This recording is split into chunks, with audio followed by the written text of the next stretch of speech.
Welcome to the Vin Armani Show. We are streaming live on YouTube at youtube.com/Vin Armani. Also on Twitter and Periscope at Vin Armani is my handle there. And of course, we are streaming live on the Facebook page of our wonderful content partner, Activist Post. That's facebook.com/Activist Post. So it's Monday morning, 10 a.m., and we are coming to you from fabulous Las Vegas, Nevada. It's warming up a little bit here, and it's definitely allergy season.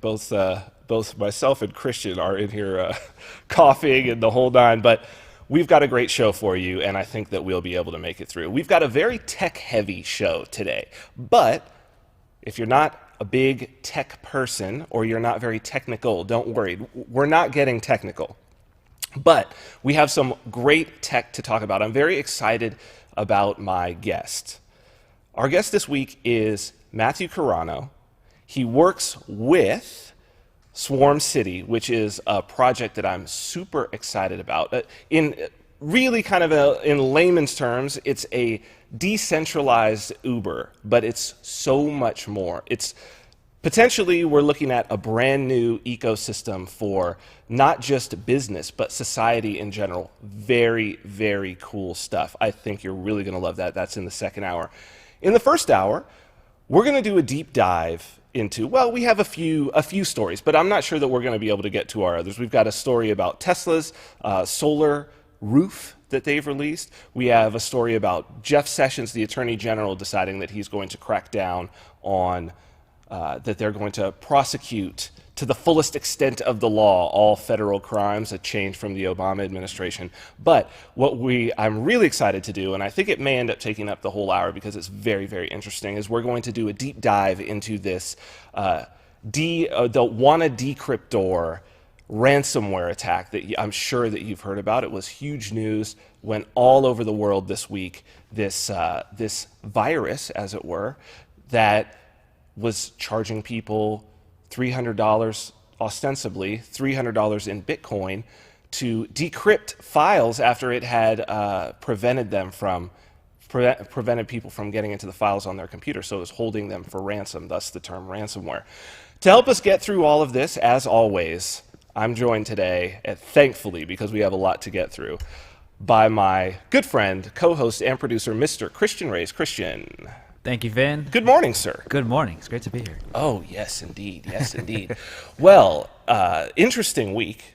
Yeah. You know that I love doing these deep dives. Yeah. Right? I really kind of nerd out on it. So we did Vault 7, the CIA Vault 7. Yep. And after we basically showed that there was really not much going on there, that was when I officially became a CIA shill.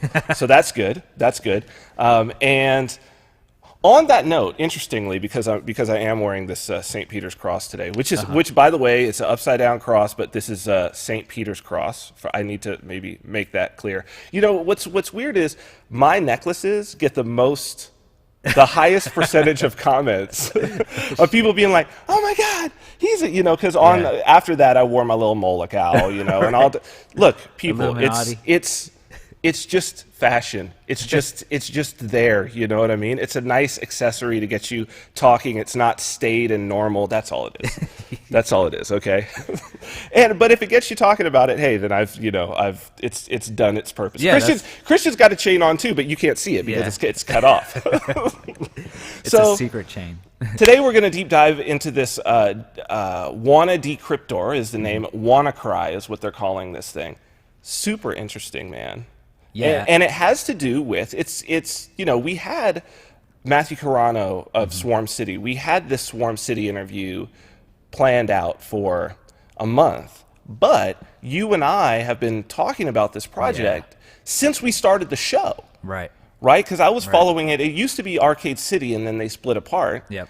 And literally the first week that we were doing the show, we were going to actually go see Adam Kokesh. Yeah. I was watching a podcast with some of the developers who were then at Arcade City, who are now Swarm City. Mm-hmm. And on the way there, and then I remember telling you, like, dude, this is going to be really interesting. So here we are, like 29 weeks later, and this thing is next month is about to be released. Very, very cool, man. Yeah, this is cool stuff. This is cool So stuff. it's dealing with blockchain technology.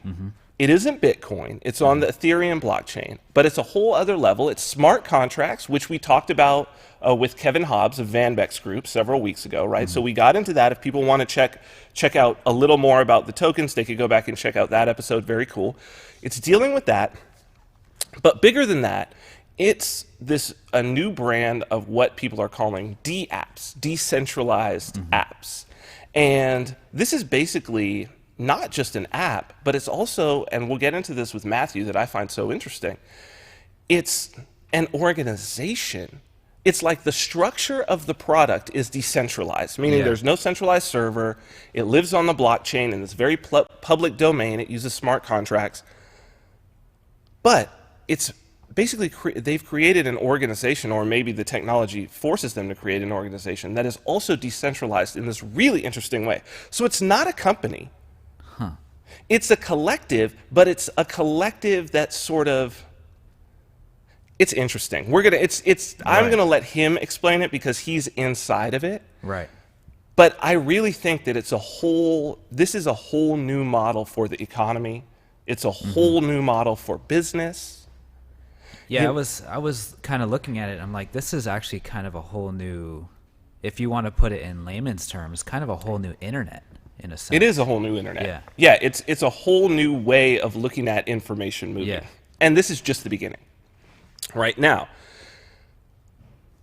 it's funny that you say that, whole new internet, because at the same time as this technology is coming about, or perhaps this is an impetus for the technology, we've got the old internet, right, which is not even that old. We've got the old internet sort of, well, it's making itself obsolete. Yeah. Right? We've been discussing YouTube's demonetization. We've been a part of it, right? So you remember last week, our episode with Adam Williams got demonetized.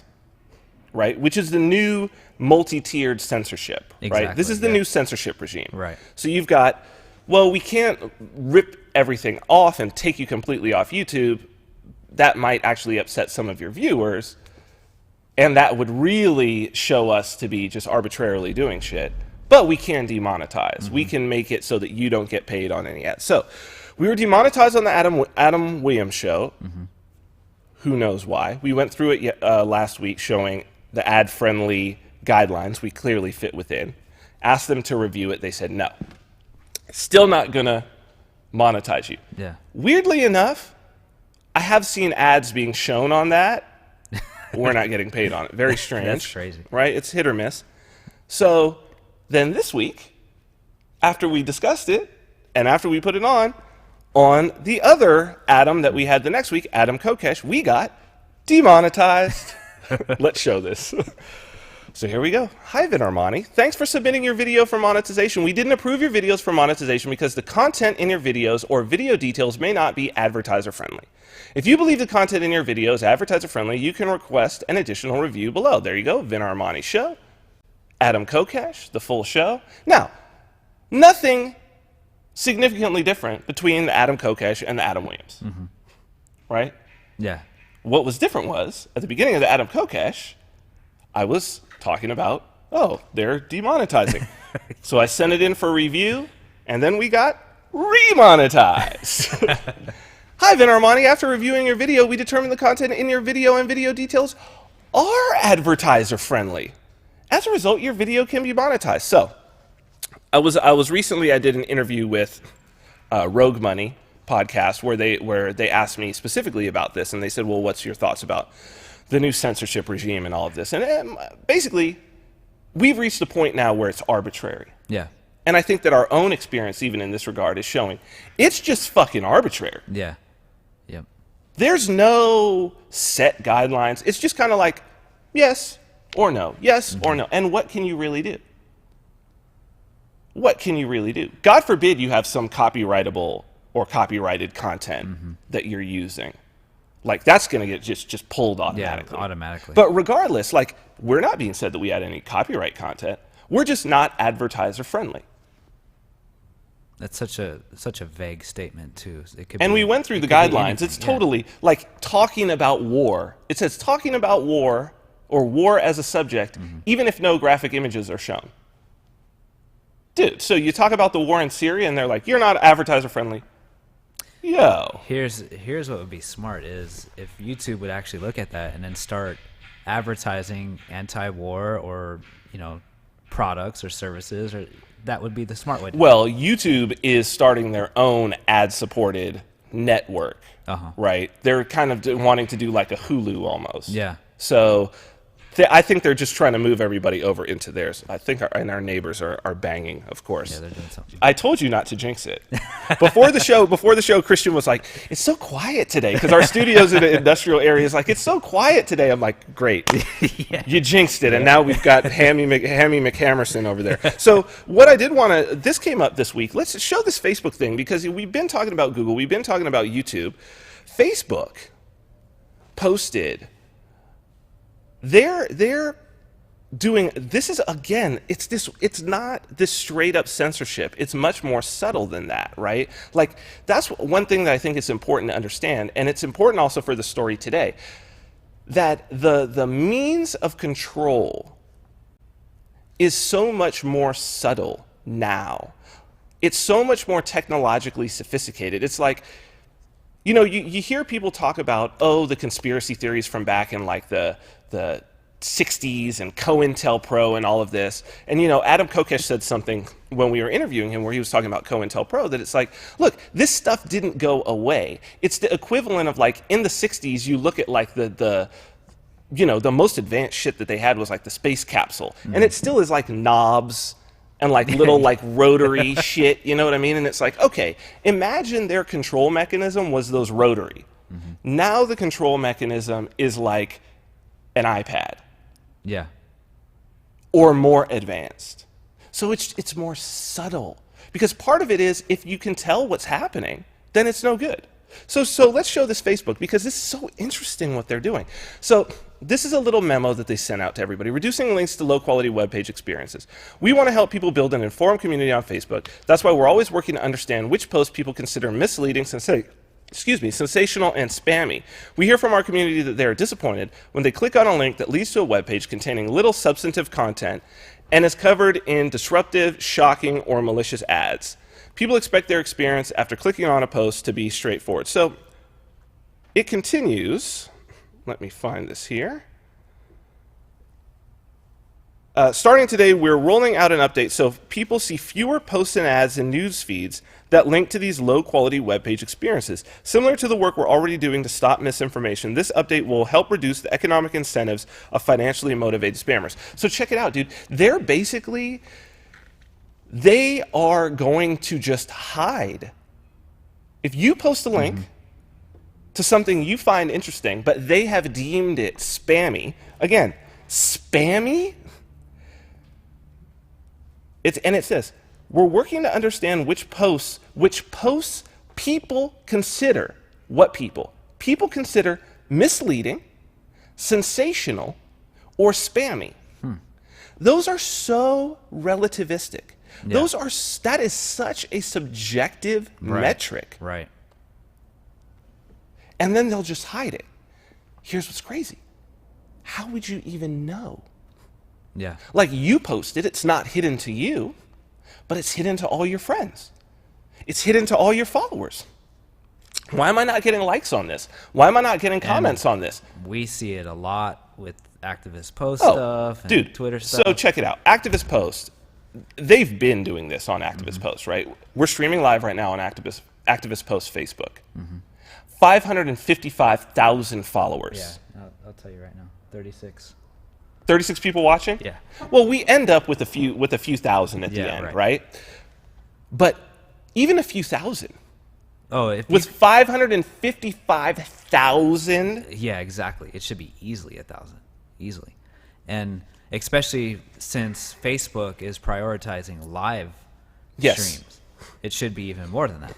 Exactly. So it just doesn't add up. There's a subtlety here, right? There's a subtlety in the way that this is being done. Now, the story that I'd like to cover this week that I find so interesting is this WannaCry. This is news number one. So basically what we had was a hacking attack. The story on this thing from the beginning just really struck me as the narrative was constructed like a movie narrative. It was a constructed narrative. It didn't flow in the way that a real sort of viral worm epidemic flows. The companies that got infected, the particulars of the story just did not add up. And we're going to go into that as I dug deeper. What I really think this is about, honestly, is I think this is the equivalent of a false flag.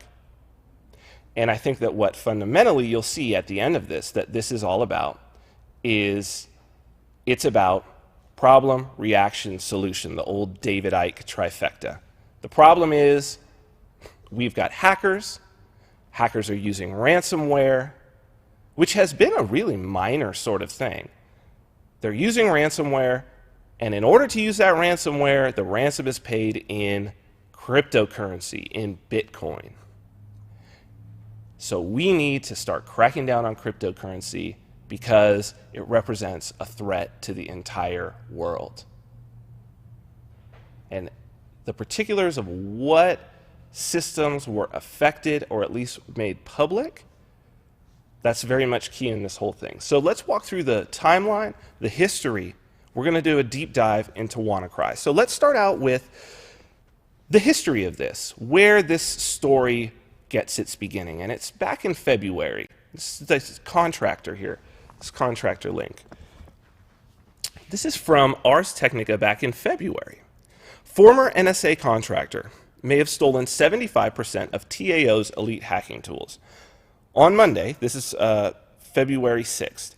On Monday, the Washington Post, this is from Ars Technica, the Washington Post reported one of the most stunning breaches of security ever. A former NSA contractor, the paper said, stole more than 50 terabytes of highly sensitive data. According to one source, that includes more than 75% of the hacking tools belonging to the Tailored Access Operations. TAO is an elite hacking unit that develops and deploys some of the world's most sophisticated software exploits. Attorneys representing Harold T. Martin III have previously portrayed the former NSA contractor as a patriot who took NSA materials home so that he could become better at his job. Meanwhile, investigators who have combed through his home in Glen Burnie, Maryland, remain concerned that he passed the weaponized hacking tools to enemies. The theft came to light during the investigation of a series of NSA-developed exploits that were mysteriously published online by a group calling itself Shadow Brokers. Investigators have floated several theories. One holds that Martin directly provided the tools to the person or group responsible for the leak. An alternate theory is that the leakers obtained the software by hacking Martin. As reported in October, Martin was charged with felony theft of government property and unauthorized removal and retention of classified material. Monday's Washington Post article says the prosecutors will likely file charges of violating the Espionage Act by willfully retaining information that relates to national defense, including classified data such as NSA hacking tools and operational plans against a known enemy of the United States. Okay, so we've got a hacker steals, or not a hacker, an NSA contractor, right, which is what Snowden was, takes home a whole bunch of weapons, weaponized software, and these get into the hands of the shadow brokers. So this story percolates. 2 months later, we get this shadow brokers dump. This is from Engadget, which, by the way, I want to say up front on this, Engadget, as we go through this, is one of these Engadget and now also Motherboard. I'm not convinced that a lot of their writers actually have any technical background whatsoever. They're like English majors. They're not computer science majors. That's an overall problem when you're doing this type of reporting, because they're just echoing the government or the official story, copying from other places. So let's go back to the shadow brokers. Engadget. Shadow brokers' dump of NSA tools include new Windows exploits. Okay. Earlier this year, the shadow brokers, an entity claiming to have stolen hacking tools from the NSA, then offering them for sale, seemed to pack up shop, but the group has continued on. Today it made a new post that contained a number of working exploits for Windows machines running everything from XP up to at least Windows 8. As far as Windows 10, it appears that the stolen data is from 2013 and predates the latest OS. As such, it isn't immediately apparent if it's vulnerable, but early results indicate at least some of the tools aren't working on it. So then, a day later, Microsoft, this is an update to this story. Microsoft responded early Saturday morning saying that for the 7 flaws leaked that affected supported systems, they've already been patched. Of course, the story gets a bit more interesting from there since it appears that 4 of them were only patched just last month, suggesting someone informed the company about the security issues before the shadow brokers could leak them. So, Christian, this indicates that, so basically what this is saying is, shadow brokers in April, they do a dump of exploits.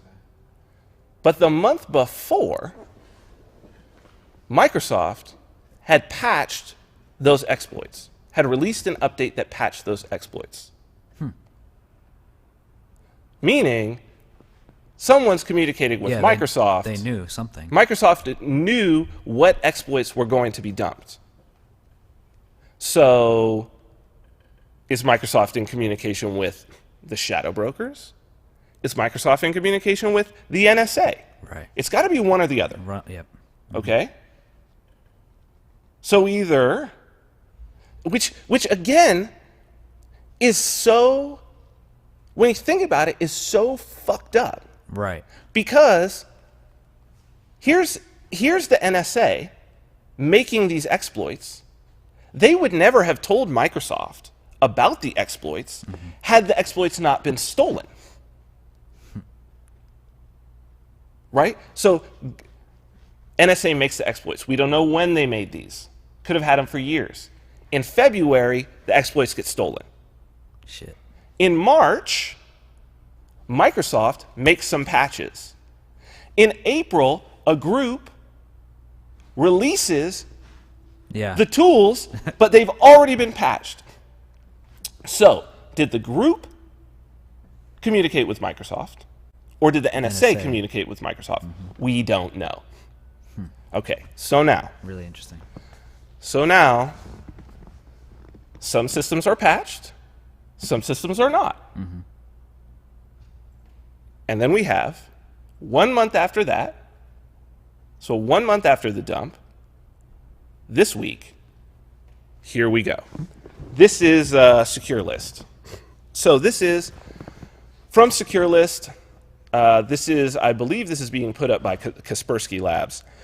Earlier today, our products detected and successfully blocked a large number of ransomware attacks around the world. In these attacks, the data is encrypted with the extension .wcry added to the file names. Our analysis indicates the attack, dubbed WannaCry, is initiated through an SMB Volume 2 remote code execution in Microsoft Windows. We will demystify that.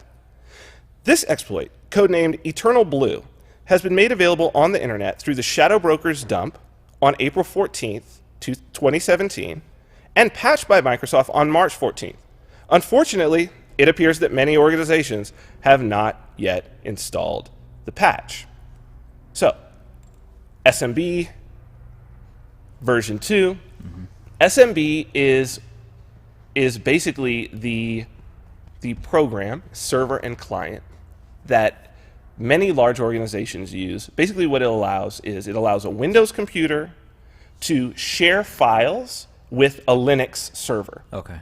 So it's like a classic example of something that of an area, or how you would use this is like, let's say it's a journalism organization, and they've got a big network server, and they store like graphics and film stuff. I've done this with various different companies that I've worked at. You store assets on some other server, and you store it on a Linux server, let's say, that's internal, and maybe it has some external connection.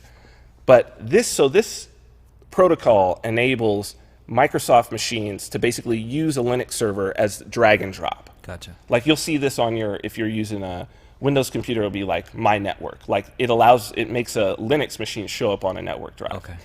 But if you have this running, SMB running, it basically sort of opens up a port, right? It allows this portal, this door to be open. Okay. So that this connection can be made. This thing is exploiting that to basically it's how it moves the file. It's why we saw a lot of these things get. So let's do a breakdown. There was a great breakdown done here by Talos. Let's go to breakdown. Okay, this is very good. So we'll roll through this and try to sort of de-techify so that this thing makes sense to even those who are non-technical. So this is Talos. They did a breakdown of WannaCry. Player 3 has entered the game. Say hello to WannaCry. So their summary here. A major ransomware attack has affected many organizations across the world, reportedly including Telefonica in Spain, the National Health Service in the UK, and FedEx in the US. Now, it's very important that you look at, because this is part of the narrative, look at the countries that they say it's in, Spain, UK, and the US. Remember that. It's going to become very important that they're keying in on those. Okay? Spain, telephone network. UK, health services. Now remember, they've got single-payer nationalized healthcare. So National Health Service, so potentially emergency rooms. FedEx, right? Shipping. Right. So these are crucial. This is crucial infrastructure, right? Attacks on infrastructure are considered terrorism now by most Western and world governments. They've changed the laws. That was part of after 9/11. Attacks on infrastructure, telephone, health services, shipping, infrastructure. The malware responsible for this attack is a ransomware variant known as WannaCry. Let's go next. So, the malware has the capability to scan over this port that we talked about, the SMB port 445, spreading similar to a worm, compromising hosts, encrypting files stored on them, and then demanding a ransom in the form of Bitcoin. It's important to note that this is not a threat that simply scans internal ranges to figure out where to spread. It's also capable of spreading based on vulnerabilities it finds in other externally facing hosts across the internet. Now, this really did spread internally. This spread in internal networks. I don't know, haven't really seen a whole lot of examples where people have been talking about it spreading externally. So, additionally, Talos has observed WannaCry samples making use of this double pulsar, which is a persistent backdoor. So there's going to be talk about this other backdoor, double pulsar, that allows for the installation and activation of additional software such as malware. So it pops on, it installs this backdoor, and then it looks around for other backdoors, or it looks to try to get in. This is actually called, go to the next one, let's see if they have the, okay, interesting. It's actually called Eternal Blue was the name of this, this SMB scanning functionality. That was part of the NSA tools, the Eternal Blue. So what we have is we've got two pieces, two individual pieces. We've got the spreading piece and we've got the ransomware piece. They can each operate alone. The ransomware piece gets in, executes itself, encrypts your files, and then throws up a screen that says, which we'll see the screen, throws up a screen that says, you need to pay in Bitcoin. Meanwhile, the replication side is replicating. So this is, as they're showing that they have these little honeypot computers that they've put out there to try to get them infected. Starts picking up, 5 a.m. Eastern time. Go ahead next. Okay, so this is what's really interesting. There's this domain. They realize that there is this domain. Very weird. You can see it there. It's like IUQERSODP9IFJAP, etc., .com. And what they figured out is that when this thing executes, it starts calling this domain. And one of the things they noticed, the domain looks human typed. Most of the characters falling into the top and home rows, which if you look at where the characters are, it looks like a human being sort of typed it out. It's just in these top rows. So go to the next thing. So what happens is the piece of software basically makes a call out to a website. If it sees the website, if the website exists, it stops. It stops if the call is completed. It basically kills the replication. It's a kill switch. But if it doesn't see it, it continues to spread. The spreading part continues. So go to the next thing here. That's what it says right here. If it fails, it continues to carry out the infection. If it succeeds, the subroutine exits. So someone went and registered this thing on the 12th of May, 2017. They're analyzing, and we'll talk about, because that's an interesting and weird, very weird part of this story as well. Right. So go to the next thing here. Okay, so this is how it works. Basically, we've talked about it. The initial file goes in, it executes another file. Then it checks the kill switch that we just talked about, right? It checks the domain. Then it creates a new service on your machine. So a service is a program that's running in the background. And then it executes the initial file with a different entry point. It checks the IP address of the machine that it's on, and then it looks around in the internal network and it tries to connect to port 445. So it looks around at it basically hits all of the computers that would potentially be attached to this internal network using their IP addresses. Okay. When it connects to a machine, it transfers the data and it starts this over again.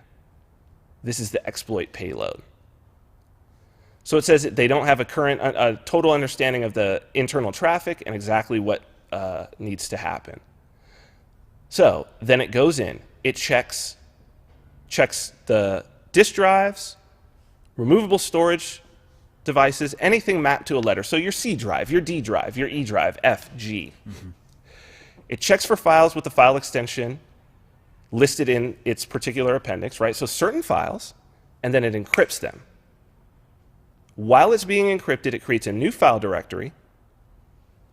It basically creates a Tor connection. This is important because you remember when we interviewed Lynn Ulbricht last week, she said the Ross Ulbricht case was not about drugs. The Ross Ulbricht case was about setting an example because the government wanted to fight against cryptocurrency and Tor. Conveniently, here we have a bug. Wow. Here we have a bug that specifically uses cryptocurrency and Tor as a part of what it does. Now, the Tor piece is weird, okay? The Tor piece is weird because it says the Tor file is executed by WannaDecrypt Tor, and then that process initiates network connections to Tor nodes. It allows WannaCry to preserve anonymity by proxying the traffic through the Tor network. Here's what's weird. As I looked at this thing, sort of the flow, I didn't see any need for Tor. Right. The fact that Tor is there, as we're going to see, doesn't even make sense in the procedural flow of how this thing works. Very interesting. Right? So go to the next. It's just Tor is just there. And this is the reason why.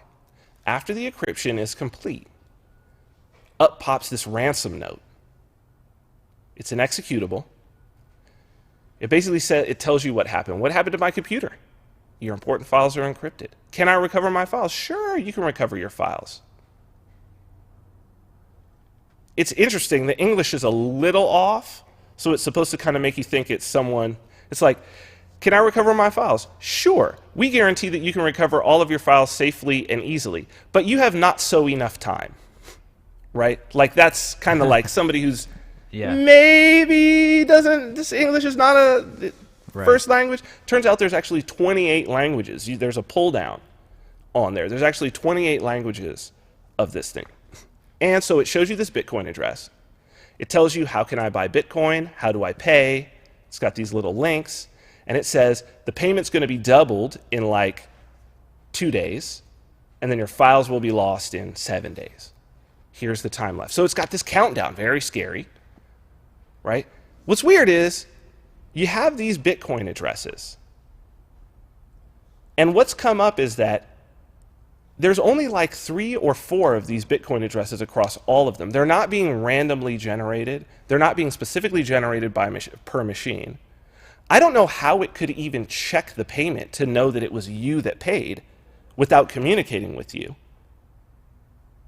It's very, very strange. Unless the check payment is going through Tor. This is the part that's a little mysterious, but in my mind, as someone who does blockchain development, there are so many ways. Like if I was designing this thing, Yeah. I certainly would design it to create individual addresses. Right. And to then, when it's like check payment, I would just have it check the blockchain. And if the payment had gone to that individual address, then boom, here's your password. Yeah. Now, as it turns out, the password is encoded, it's hard coded into the executable. So they found the password like straight away. Wow. They were able to find the password. And it was all over Twitter. So it's even that was bad. Right? Very, very strange, right? Yeah. That's So let's now go through the weirdness of this thing, which makes me feel like it's a false flag. okay. Okay. First weirdness. You noticed on there that it said Spain, UK, US. FedEx in the US, Spain with the telephone, Yep. UK with the National Health Service. But let's look at the countries that were really, really affected. Okay. Okay? Countries. Russian Federation. Almost all of the computers were in the Russian Federation. Wow. 75%. Then Ukraine, like less than 10%. Then India, Taiwan, Tajikistan, Kazakhstan, Luxembourg, China, Vietnam, Italy, Latvia, Brazil, Hong Kong, Iran. There's finally Spain. Uzbekistan, Azerbaijan, Egypt, Tanzania. No UK. No UK. No United States. No United States. So this wasn't a widespread infection in the UK. But you notice that the biggest news is about the National Health Service. National Health Service got hit. That's the biggest news. What about all the machines hit in Russia? Yeah, no kidding. Nobody's talking about how this hit mostly Russia. Right. Why is that information being excluded? Weird, Very weird. right? Okay, second part that stuck out to me that was very strange. This hero, right? This hero narrative. Accidental hero halts ransomware attack and warns. Now, this is the other part. The hero warns, this is not over. From The Guardian. But the spread of the attack was brought to a sudden halt when one UK cybersecurity researcher, tweeting as @MalwareTechBlog with the help of Darian Huss from security firm Proofpoint, found and inadvertently activated a kill switch in the malicious software. The researcher, who identified himself only as MalwareTech, is a 22-year-old from Southwest England who works for Cryptos Logic, an LA-based threat intelligence company. So a 22-year-old from Southwest England who works for an LA-based threat intelligence company. MalwareTech explained that he bought the domain because his company tracks botnets, and by registering these domains, they can get an insight into how the botnet is spreading. Quote, the intent was just to monitor the spread and see if we could do anything about it later on. But we actually stopped the spread just by registering the domain, he said. But the following hours were an emotional roller coaster. Initially, someone had reported the wrong way round, that we had caused the infection by registering the domain. So I had a mini freak out until I realized it was actually the other way around and we had stopped it, he said. MalwareTech said he preferred to stay anonymous because it just doesn't make sense to give out my personal information. Obviously, we're working against bad guys and they're not going to be happy about this. He also said he planned to hold on to the URL, and he and colleagues were collecting the IPs and sending them off to law enforcement agencies so they can notify the infected victims, not all of whom are aware they have been infected. He said he got his first job out of school without any real qualifications, having skipped university to start up a tech blog and write software. Quote, it's always been a hobby to me. I'm self-taught. I ended up getting a job out of my first botnet tracker, which the company I now work for saw and contacted me about asking if I wanted a job. I've been working there a year and 2 months now. But the dark knight of the dark web still lives at home with his parents, which he joked was so stereotypical. His mom, he said, was aware of what had happened and was excited, but his dad hadn't been home yet. I'm sure my mother will inform him, he said. So here we have this mysterious hero. And the press shit the bed. on this. There was a ton of stories. Now, we kind of have some information about who he is now, but I think it's just because whoever's running this narrative realized, okay, this is a really loose end. Because, wait, you're telling me the guy who stopped the attack refuses, is like, I need to be anonymous. I need to be anonymous. Like, imagine this as a real world situation. Yeah. Right? There's a bomb. It's got a timer. It's about to go off. Right? Bomb squad is there. And then all of a sudden, there's some 22-year-old kid who happens to have the kill switch. Right. Like, oh, it's fine. Be anonymous. You're not important at all. The person who stopped the attack, you shouldn't be investigated at all. Are you fucking kidding me? Yeah. That's the prime suspect. Like the dude who started and then got cold feet and then tried to cover it up. Right. But the media is just like, no, accidental hero, total accident. Seriously? Seriously. And you're going to see that whoever's running this narrative realized that same thing, like, wait a minute, guys. Oh, shit. How we need to do something so that this kid doesn't get, so that people don't investigate and try to figure out who this person is. Right. Got to give the press the red meat. Press is horrible in mainstream. So, but the important story with the hero, right? Because the hero has to give the next piece. And the hero's next piece is, this isn't over. Be afraid. Be afraid. Right? Create a figure of authority. Yeah. Right? That people can relate to. 22-year-old kid, lives at home with his parents. He's very Peter Parker, isn't he? Yeah, exactly. He's fucking Spider-Man. He's Spider-Man. Oh, he's a genius. He's a young kid genius. I'm self-taught. I want to remain anonymous because the bad guys. It's not over. So what do we get? Yesterday, this story, it's evolving. Engadget, again, WannaCry ransomware evolves despite attempts to kill it, and the situation is getting worse. There were predictions that the fast-spreading WannaCry, aka WannaCrypt ransomware, would quickly evolve to get around its domain-based kill switch, and, well, the predictions were right. Security researchers have discovered variants of the Windows malware that either have different kill switches, easy to stop by purchasing the web domain, or don't have a kill switch at all. Malware tech's initial findings might have stopped the original WannaCry in its tracks, but that was really just a speed bump for malicious coders. Now in this, when they say security researchers have discovered variants, they link to this Motherboard article, if you want to pop over to that, which is Vice magazine, which has just become, I've said it in tweets before, that I believe Vice magazine is a CIA operation. I believe it's an intelligence operation. I've been saying this for the better part of 6 months. Round 2, WannaCry ransomware that struck the globe is back. As he explained in a blog post, malware tech, I can't believe that they're just like, totally cool to just, this guy's malware tech, like, it really is like fucking Spider-Man, right? Yeah, exactly like Spider-Man. Like, really? You guys are doing Spider-Man? Like, you created a fucking superhero? Does he have an MT for malware at MT? He's got it on his chest? Like, are you really fucking serious? Like, this is the narrative?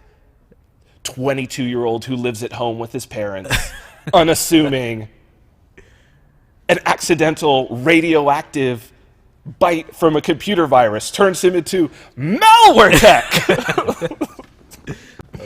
And they're just fucking running with this. Right. Like, this is fucking okay. No. This is not journalism. No. Okay, let's go back to this Motherboard article. As he explained in a blog post, Malware Tech originally decided to register the domain himself in an attempt to sinkhole the malware, that is, to take control of the hacker's domain and use it to gather information about the attack. First off, it's not using it to take control of the hacker's domain. It was an unregistered fucking domain. It was nobody's fucking domain. It's like, it's so insane that you're like, okay, you're writing for Motherboard, which is supposed to be Vice's like tech. Yeah.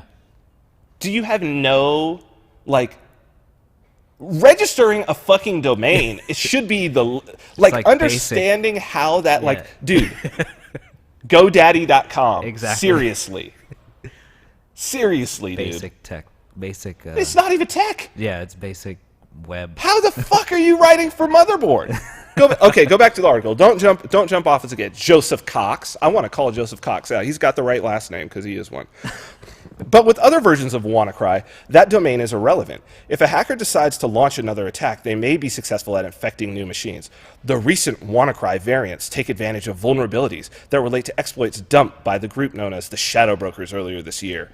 Those exploits allegedly originate from the NSA, and Microsoft patched the relevant security issues for modern machines in March. So it was weird. I'm reading this article and I'm like, where's the information about these variants? That's the WannaCry ransomware. It's back. Mm-hmm. Where are the variants that malware tech is? Oh, update at the bottom. Originally, this piece included quotes from a second security researcher who tweeted he had found samples without the so-called kill switch. The researcher has since deleted those tweets, and Motherboard has removed them from the article.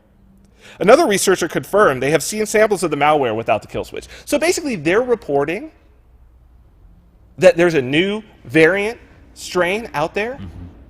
Oh, never mind. There's not. Take the article down. Retract the article. You don't retract an article by leaving it up and then at the very bottom saying, oh, actually, everything this article's about is bullshit, but meh. So let's talk about these variants and what they saw. This comes from this guy who is not anonymous. This is Matthew Suiche, who is validated checkmark. Okay, he really is. So he had posted, he said, here's a patched variant with no kill switch. He said it's out there too. Patch jump at 0 the URL. See the screenshots below. So basically somebody just took out that piece of code with the hex editor. They went in, they took out the piece of code. Now, does this mean this is out in the wild? No. Does this mean Matthew Suiche didn't do this shit himself? Just to get, yeah, why not? There's a variant out there, there's a variant. Obviously, it's getting press, right? This is who they're linking to. Let's go to his blog, because he put it on his blog. So here he goes. He says, today, 2 new variants appeared. One working, which I blocked by registering the new domain name. And the second, which is only partially working because it only spreads and does not encrypt files due to the corrupted archive. A new variant has been caught by @BenCow and sent to me for analysis. I reversed it and found a new kill switch. Here's the kill switch, which I immediately registered to stop the new wave of global attacks. Then I synchronized with Malware Tech Blog and 2sec4u to map the new domain to sinkhole name servers to feed the live interactive infection map. This is, and then a hash. Okay, my first inclination is these guys created a variant, sent it to themselves, stopped it right away so that they could get some press. Right? So that they could say, oh, yeah, I was one of the people who stopped that. Look, it's good for your career. Oh, yeah. Security consultant, great for your career. Mm-hmm. You know, the people who are hiring you don't know shit. Believe me, I've worked on development teams. I know enough about security to keep things rather secure, but our security guys were all hackers. Like, hardcore. Here's the other one. A new variant with no kill switch was caught by Kaspersky. Here's the important part. Although this build only works partially as the ransomware archive is corrupted, the spreading still works. So basically, there is a variant out there with no kill switch that doesn't stop, that you can't register a domain. But that variant doesn't encrypt your shit and do the ransom. It just spreads. It just spreads itself, popping this back door down. Boop, boop, which makes you wonder, Because if you're really doing ransomware, before you release it, you're going to make sure that the ransom part actually works. This ransom part doesn't even work. But the spreading part, and it drops a backdoor, that double pulsar backdoor. So, most of the computers in Russia, like, isn't it better to have a backdoor getting dropped that has no ransomware attached to it? Isn't that better? The ransomware lets you know you're infected. Yeah. No ransomware, no notice that you're infected. Mm-hmm. So basically that means they have access to their computer or the information. Potentially. Right. And we don't know what the Tor communication is doing. We don't know what's happening there. We don't know what communication is happening back and forth. So, as we said, another thing I found interesting, 28 languages on this thing. Nobody's talking about that. So, again, who points out the 28 languages? Let's go to multilingual here. Matthew Suiche. I mean, I'm investigating this dude. This is who I want to know what's going on with this cat, right? Anyway, here was my thought on this thing. You got these 28 languages, as you could see, Japanese, Korean. One thing that he says, no support for Arabic, though. Potentially saying, oh, no, maybe it's not written, maybe it's not an Arab writer. Nobody speaks 28 languages. So, one of these is the original. Mm-hmm. All of the rest of them are fucking Google Translate. Yeah. Right? Mm-hmm. So if you want to know what language the person who did this speaks, all you got to do is take each one, run them through Google Translate, see which one, when you do it as the original, all the rest of the Google Translates match up. Right. Right? So I put in the German, right? I think it says like this article or this thing is written in blah blah blah. Well, no, it would be, so like if I took the German one, right? The German language translation, and I pop it in as original in Google Translate. Mm-hmm. And then I translate that to Romanian. What I would want to do is see, does the Google Translate match that Romanian? Okay. Because that means the original language of this thing was German. Yeah. Because if it wasn't, they won't match exactly. Because they both come from another original, right? So it would be a translation of a translation rather than a multi-translation going out like this, right? So this is important. This is something to look into. Now, as I said, one of the fishy parts is malware tech blog, Spider-Man, right? So somebody's got to fix that. They got to fix that. That's not, that part of the narrative is, that's no good. So, weirdly enough, out of nowhere, we don't see him on the news. We don't see anything. We don't know how this information, I tried tracking this information back. It started in the British papers. I don't know which paper it started with, but here's this Hutchins story. This is the Daily Mail exclusive. I'm thinking this is where it started. Hero surfer who beat the virus that wreaked havoc across the globe reveals he's working with the spooks to thwart a zombie cyber attack today. Today. Meaning today, right now, and fears for his safety, but has been inundated with job offers. Marcus Hitchens, 22, is a keen surfer who lives in an English East Side town. He's now working with the government to prevent a new strain of the virus. His bosses have rewarded him with an all-expenses-paid trip to Los Angeles, but Hutchins fears he could face future revenge from the hackers he's exposed after his name was posted on the internet. So here you could kind of see a picture of the kid at the bottom. Down there, smiling. Looks multiracial, you know what I mean? Kind of ethnically ambiguous. Perfect for this story, right? Yep. Young, ethnically ambiguous, surfer. Oh, and he's working for the government. Even though it was accidental. Even though he accidentally stopped it. The government's like, son, we need you. Malware tech blog, we need you. Come, help us. Help us to fight the evil shadow brokers. Like, dude. Yeah. Dude. So, here's where it gets interesting. Here's where it got interesting for me. The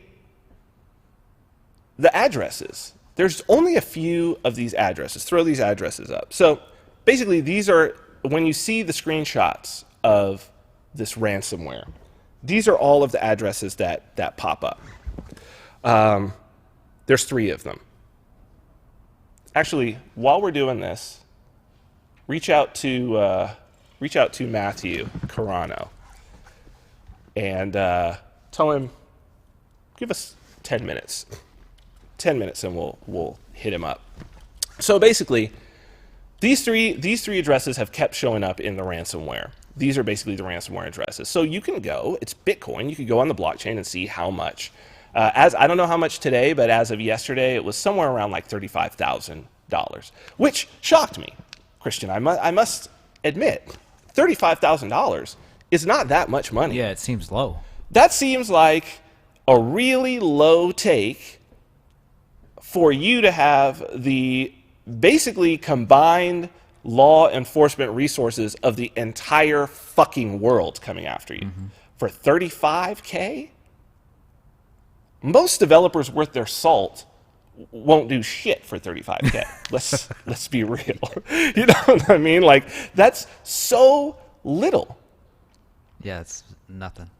So I wanted to see, since it's on the blockchain, I went and I started looking.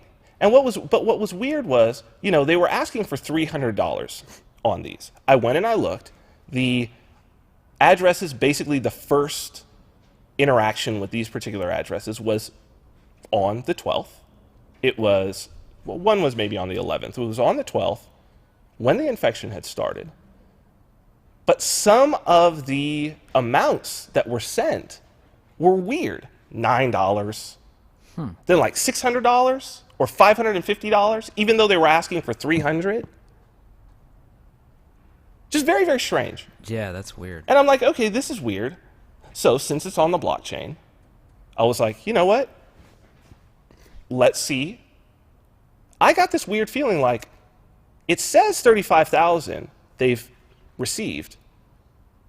What if this is a narrative, wouldn't you need to send that money to make sure that there was some money in there? I was like, I wonder if these are coming from real Bitcoin accounts or if there's something fishy here. So I did a little drill through on a couple of these, and I would advise, I actually put in the description, I put those 3 addresses, the link to them on blockchain. I would advise people to go in and drill down, because what you're going to find is really strange. If you were to look at a normal person's Bitcoin account history or whatnot, you know, it looks like as you drill back, now granted, some wallets will create a new address every single time. As you drill back though, it looks like the motion of actual money, and you run across addresses that look like a ledger book. You know what I mean? With money coming in of different varying amounts, going out, etc. This, though, very, very weird. You can also see the timestamp on this. So first one I did, let's do this BTC dig number 1. So this is the address that starts with 13 a.m. We're going to dig back on this. So as you see, this one has several $1,000s in it. You see most of these are like, let's see, that's weird. Somebody sent 30 cents to the address. Then there's one that sent $500. Most of them are close to 300. So we're going to drill back. One address.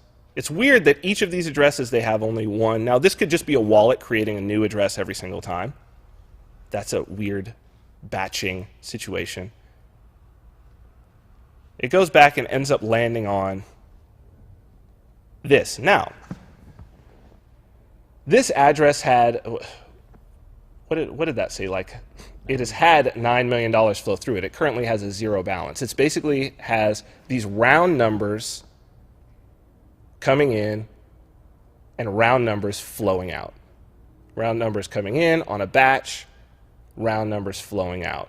And it's like every 5 minutes. Now, this could very, very well be, it could be an exchange, right? That's just doing batching. It goes back to first addresses were only back in, I believe it's only back in the 10th, which is weird. If this is an exchange, that this exchange would only have just started on this address, like doing these actions, like 2 days before this attack hits, right? That's a little weird. That it's sending these whole numbers, batching. It looks to me, it looks like a mixer. It looks like it's laundering money. Mm-hmm. When the screen pops up for the ransom, you only have the option to pay the $300 or whatever it is, right? Well, you could pay any amount to that address. Okay. You could. But they're asking for $300 or whatever. They're asking for $300. And why would you pay more? Yeah, exactly. But what's weird is, like, as you drill back, and I did this on a lot of them, and I advise people to go and check it out. As I drilled back on most of these, I ended up very quickly back at these weird batching addresses that were batching these specific amounts, that there was money coming in, 5 minutes later it would leave out to all these addresses. Then there would be money coming in. This one, though, truly weird. One of the first ones. Do this BTC dig number 2. So this is the same account. This is one of the first transactions. So you see, there have been $300 transactions. This is one of the first transactions. Very, very strange. As we dig back, it's going to be this 386 one, because I was like, why would somebody send an extra $90? That doesn't make any sense. So again, we have the same situation of these one transaction addresses. Sending these weird sums, basically chunking up these weird sums. One transaction, one transaction, one transaction. Now this could very well be a wallet right here. It's a wallet with a lot of fucking Bitcoins in it. 126,000. And if you notice, it's moving through these, look at the dates. It's moving through these every 5 minutes. It's sending these. It's sending $73, $961, $3,700. Then it ends up back at this, which is truly weird. $1.5 billion has moved through this. It's currently got a balance of about $4 million. Now, it's sending these batching and sending these, or receiving in this case, from batch numbers. Look at that. Look at the size of that transaction. All those inputs, sending little tiny chunks, batching them together. So that means someone's in control of all those addresses, sending them over for 50 Bitcoins at a time. 50 Bitcoins, then 5 minutes later, 50 Bitcoins leave. 100 Bitcoins come in. You see that these transactions, these are like every 5 minutes. Wow. 100 Bitcoins in, then 100 Bitcoins out. 50, 100, 50, 100. And it's all the same amount, which is also weird, that you would have these exact amounts coming in. Now this one goes way back. Very strange. First transactions on this were, you could see here, 2015. So this one's older, but the same. So weird. It's rare to see transactions like this. So if you want to see so go to blockchain, go to the next thing. Very strange. This is a very strange address. So this is the address, 1GQMWE. So I went and I was like, I wonder what is this address? I Googled it. Weirdly enough, 3 months ago, go to this Reddit question. This address, that it happens that this whole malware thing traces back to, somebody saw this address 3 months ago, saw how weird it was. I'm not the only one who thinks it's weird, and posted on Reddit. They said, what sort of entity would be spending this much Bitcoin this rapidly? It noticed that it's these transactions come in, go out, come in, go out, come in, go out of these massive amounts. And it posted this thing. And people are like, I don't know. 4 different people on this thread. The first one you could see as the third answer is like Mt. Gox. Mt. Gox. 4 different people said Mt. Gox. Now, Mt. Gox has been defunct for years. Mm-hmm. Very funny Very interesting that people would specifically say Mt. Gox. I don't know why they would not say another exchange. Like, why not an active exchange? Because this is obviously active. So then, it's funny because here's a little Vince Stradamus thing. The one thing that we know about that particular address is we're seeing these addresses doing that. And every time I drilled back off this ransomware, I saw these addresses sending all these transactions. And big transactions, right? Like where the transaction size was big. Why is that important? We currently have this block size problem in Bitcoin, where the network's getting gummed up because the block size. These are sending giant transactions of big amounts, and they're putting big mining fees on it. These are gumming up the network. And there's no reason for them to just come into one address and out to another. You could have done that in the first place. You could have batched the other ones to the place that they need to go. Right? And what did I say? If I was a central bank trying to degrade a blockchain, I'd inflate price and volume with fake trades, making it slow and expensive. That was on May 4th I said that. And here we have an address that, regardless of where that address is from, that's exactly what it's doing. Yeah. And it's funny that it says Mt. Gox, because what do we know about Mt. Gox? Let's go. Mt. Gox. Weird shit. This is from Daily Beast. Mt. Gox was the biggest exchange for virtual currency, then $500 million went missing. Emails give important clues to what happened. Go to this next slide. Most interesting part of the story. So the CEO, the embattled CEO, Carpelli's, former employees of Carpelli said he might have made it all work. They claim rogue U.S. government agents seized $5 million of Mt. Gox funds in summer 2013 in retaliation for Carpelli's refusal to cooperate with them. This seizure supposedly cut into the firm's operating reserves, which may have been the beginning of the end, at least according to the former Mt. Gox accountant. In the meantime, Carpelli's voluntarily assisted U.S. authorities in their investigation of the online black market Silk Road, evidently hoping it would buy him some sort of immunity. Go next. How rogue agents allegedly shut down Mt. Gox. 2 federal agents in the Silk Road investigation allegedly attempted to pressure Mark Carpelli, CEO of the massive Bitcoin exchange Mt. Gox, into making a business deal, then played a role in the seizure of the firm's U.S. accounts. So, Christian, last week, we talked with Lynn Ulbricht.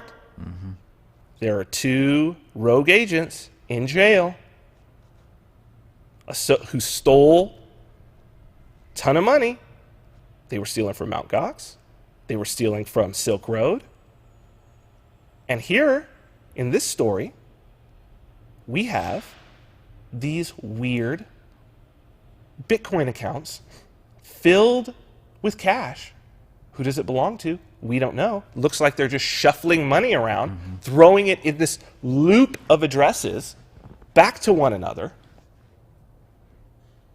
And it's tied back to this story, to the ransomware. Wow. There's something going on. There's a group of people out there who want to discredit Bitcoin. There's a group. When Mt. Gox went down, dude, that was a huge hit to Bitcoin. When Silk Road went down, that was a huge hit to Bitcoin. The trust. As Lynn Ulbricht said, this was about cryptocurrency. Yeah. This was about making an example. This was about trying to get people to not use Bitcoin. What is this ransomware story about? About trying to get people scared of Bitcoin. Who's behind it? That's the key. That's the question. I think that the place to start is digging back into those transactions on those addresses. It's public. It can't be taken away. It can't be memory hold. It's worth somebody going back and tracing and see how many of those payments fall back to one of those weird ass shuffling addresses.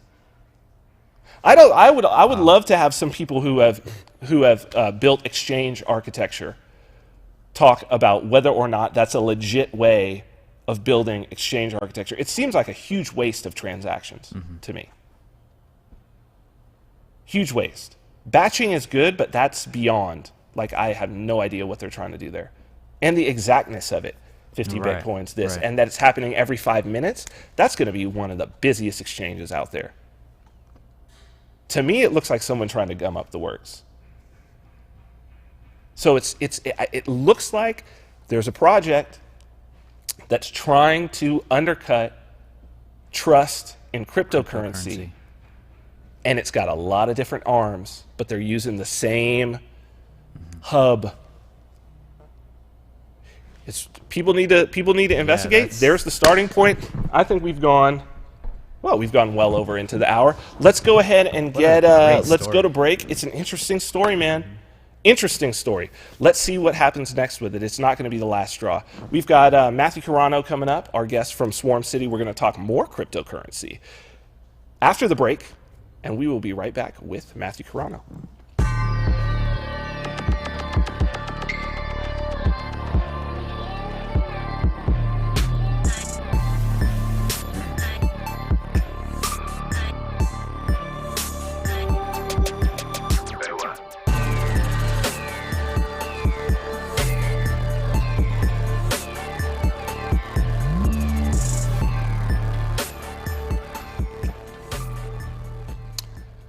Welcome back to the Vin Armani Show. We are streaming live on YouTube at youtube.com/Vin Armani, also on Twitter and Periscope.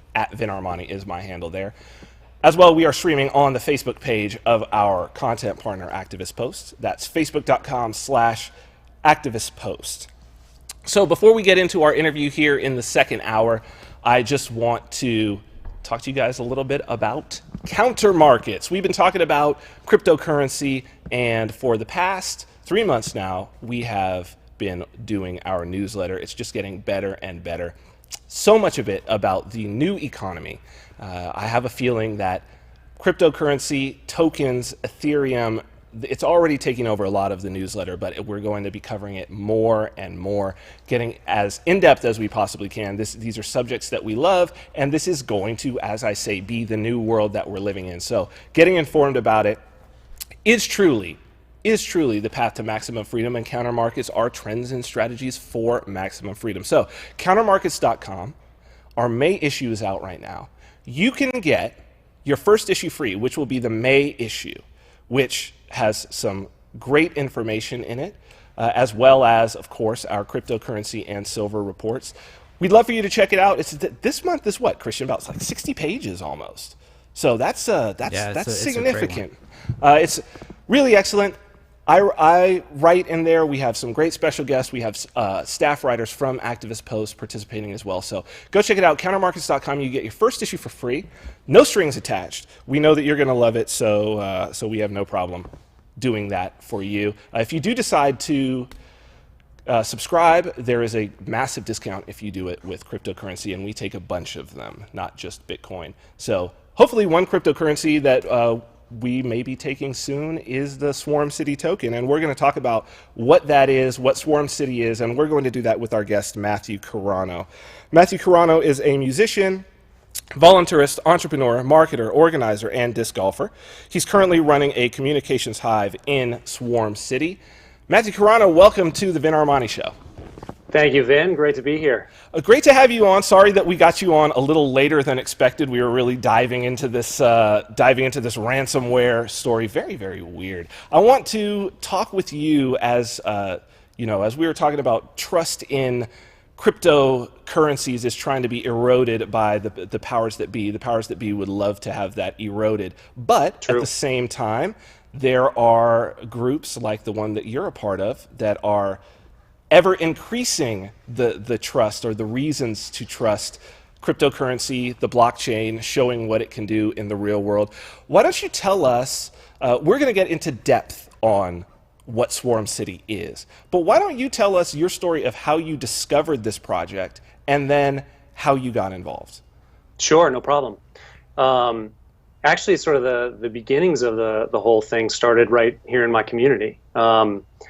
There was a situation in Portsmouth, New Hampshire, where Uber was effectively banned from the city, and you had a group, the Free Uber campaign, that sort of rose up, showing the ridiculousness of the legislation that banned Uber, and through that campaign they started a group called Arcade City, which you've probably heard of, and then there was a sort of like a difference in how the project would be administered going forward. There was a brand fork. I, knowing full well what the project was about early on, wanting to be involved, participated in the token sale. And when I saw the brand fork happen, I then started asking a lot of questions, both to the original creator of Arcade City and then also the dev team from Swarm City. And I think because I got so mouthy with the Swarm City guys, they're like, oh, you got some points. Maybe you're good with this whole communicating thing. And I became quickly aware that they were the ones that really knew what they were doing. So I just started getting more and more involved. Like I'm a good writer. I started editing some of their posts, and just eventually over time we sort of gained more and more trust with them, and now with my partner in crime, Chris, we're running communications, a communications hive in Swarm City. So that's kind of the overview of how I got involved. So this it's interesting because not only is the project in terms of the tech and the implementation of the actual sort of operations unique and new, but as you say, the way that the community and it really is a community, not a company, right? So the way that the community is organizing is really, as a software developer, I'm seeing basically it's open source. It's the way that open source software has always worked. We now are having these kind of open source companies. So people, I guess the initial thing that people would worry about with this type of decentralization is, what are the safeguards on, if there who's at the wheel? Why should something like this work? Maybe you can talk about how the sort of command structure, as it were, works. So there you are. You're in the communications hive. What is there to stop you from putting out bad information? Why would that happen?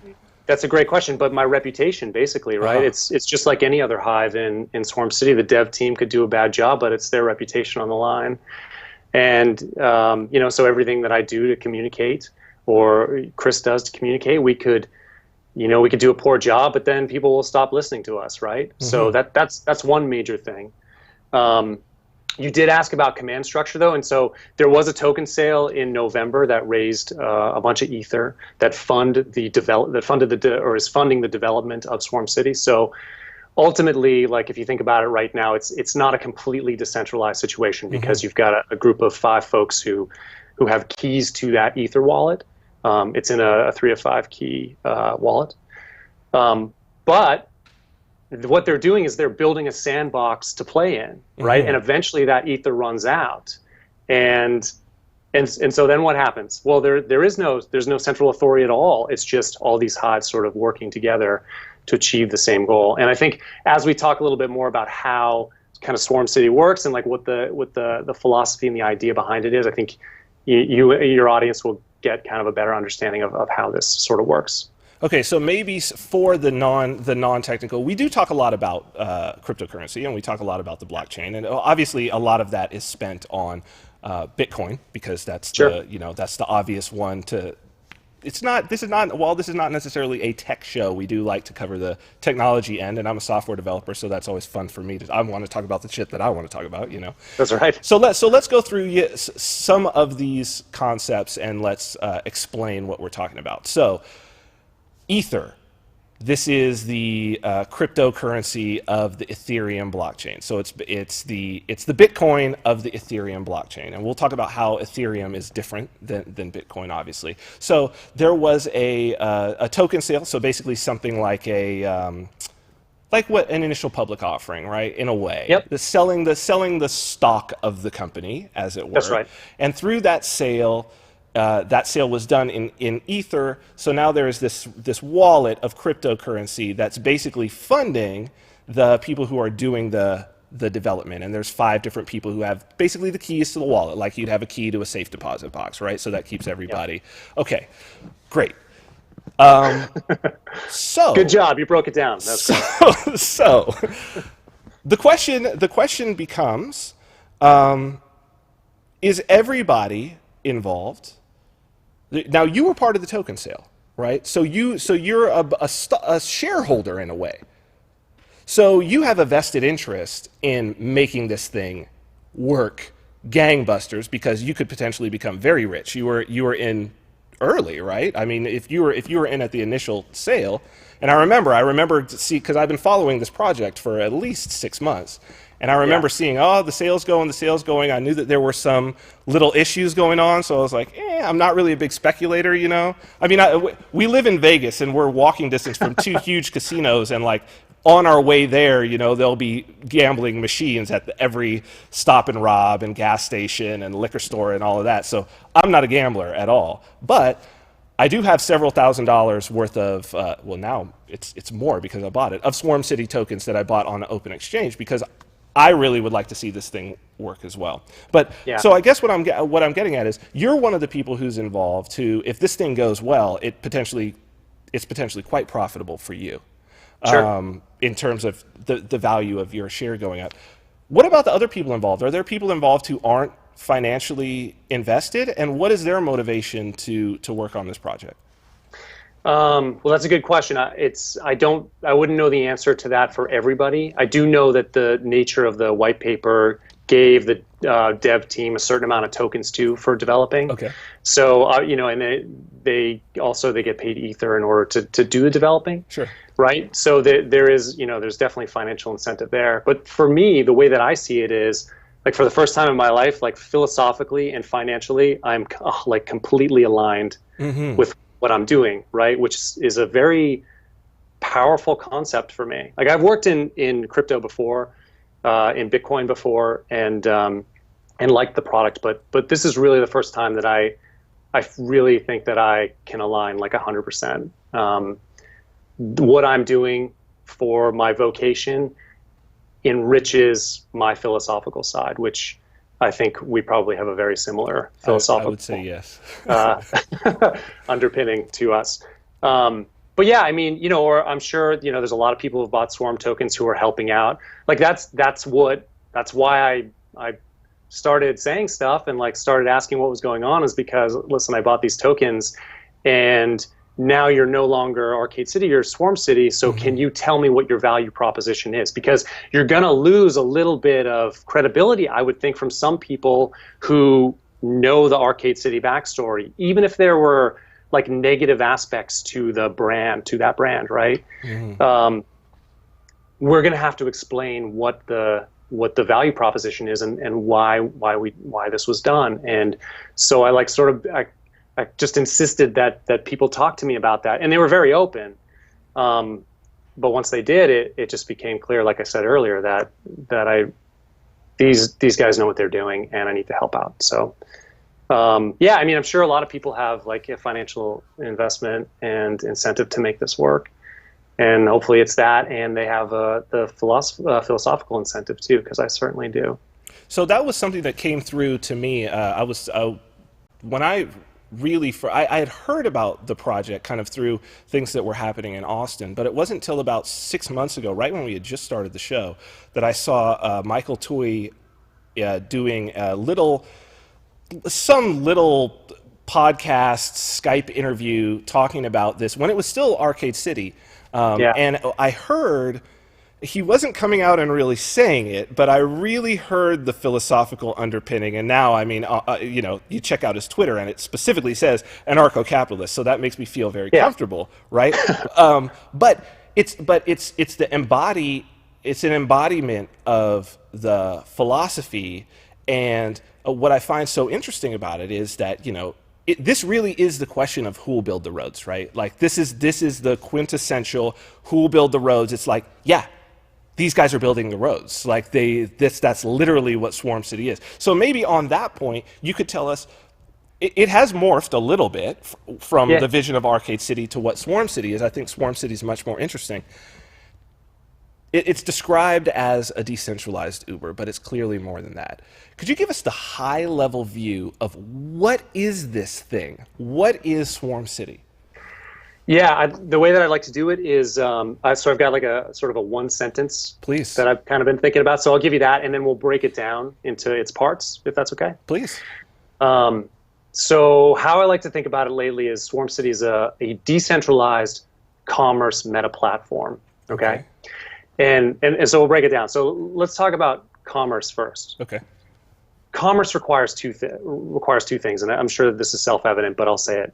You need the ability to communicate. Mm-hmm. So if that's buyers and sellers or service providers and seekers talking to each other, and you also need the ability to transact value. So one person providing the item or the service, and the other person providing the payment, right? And in the olden days, commerce would happen, and still sometimes today, but commerce would only happen at your local shop. Right. So you'd go somewhere, or a market or something, you'd go somewhere, you'd see the items on the shelf, you'd grab it, you'd get to touch it, you get to sort of verify to yourself that it's a good product, that it's functioning well, or it was made well.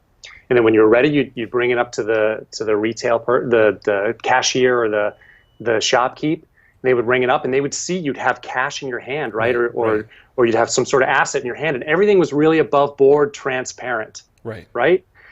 It's a wonderful way of doing business, but the problem is it limited your selection from a buyer standpoint, and pricing mechanisms, because maybe there was only one store in your area, so It was limited by your proximity. And then the same thing from a seller's perspective, they're limited by the population of the locale. In order to get 9,000 people in your town, in order to make more money or to get bigger, you'd have to move to a bigger town. Right.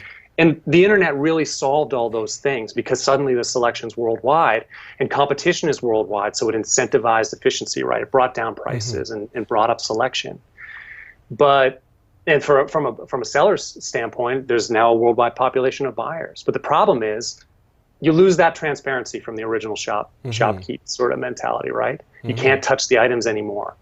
And sellers and service providers, they can't physically see the cash. And so to solve this, what happened was commerce platforms were born, right? So for retail platforms or service platforms, so like Amazon or Uber used as an example earlier. Sure. And what they said is, come to our place. It's a virtual place, but come here, and we'll make sure that the whole transaction's above board. Well, you can see the items here. We'll make sure they have what they say they have. We'll do the transaction safely, so we'll be the ones checking into your bank account and making sure the funds get transferred, making sure you get your stuff mailed. And this is wonderful. But what ended up and it was a more efficient way of doing things, so prices could go down because you're still dealing with the world, right? But once again, this caused problems. There are practical problems and philosophical problems. And from a practical standpoint, I know that you get this, and most of your audience probably gets this, but central actors are not the most efficient ways to organize, Absolutely. right? Yes. So in order to solve transparency issues, they administrate, they create infrastructure, and this has a cost. So, from Amazon, it could be like 10 to 15% of the transaction cost could be, to process the payment, to build their website, to all their stuff. And then from Uber, they might charge 25% or more to create a safe place for you to transact. Well, to a certain extent, it's worth it, but it's taking a lot of value from the people who are actually creating most of that value, the buyers and the sellers. Without them, then this whole interaction wouldn't take place, right? So, and also another practical issue is there's a central point of failure. So it's ripe for the picking for people who want to get a high payoff for hacking into this system. Well, and we're not even mentioning the state, right? The state, because if there's a central actor, it's way easier for the state to get their chunk. So there's a cost there as well. The plunder. Totally. The plunder cost. That's right. So those are the practical issues, and you hit the nail on the head with that. But there's also the one that I find actually more intriguing to me is the philosophical issue with this. And that is, if there's a third party involved in your transaction, beyond just the buyer and seller or service provider and seeker, they have the ability to say no. So even if the buyer and seller are into a deal, like it's mutually beneficial, it's a win-win scenario, they're ready to go, Amazon can say no, Uber can say no. Sure. right? So this is what Swarm City does, and what Swarm City is, and what Swarm City solves. It gives you the ability to communicate and transact in a decentralized way without a third party involved.